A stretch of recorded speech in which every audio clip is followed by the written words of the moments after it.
Ningependa pia kutambua kuwasili kwake Rais mstaafu wa Jamhuri ya Kenya, His Excellency Uhuru Muigai Kenyatta, akiweza kujiunga nasi. Namwona Rais wa Jamhuri ya Kenya na Amiri Jeshi Mkuu wa Majeshi ya Ulinzi ya Kenya,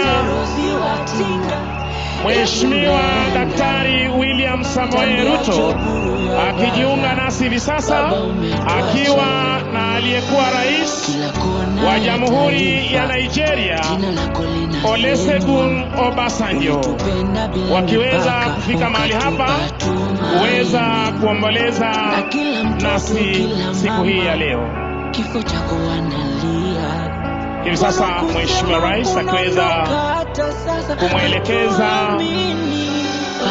retired President of Nigeria, His Excellency Olusegun Obasanjo, akiweza kupeana heshima zake kwa mwili wa mwenda zake Mheshimiwa Raila Amolo Odinga.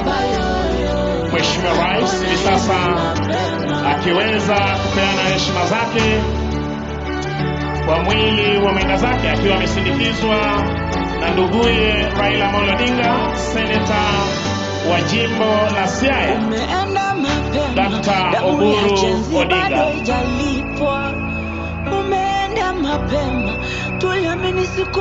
Nizamu sasa ya Rais mstaafu Mheshimiwa Uhuru Kenyatta kuweza kupeana heshima zake.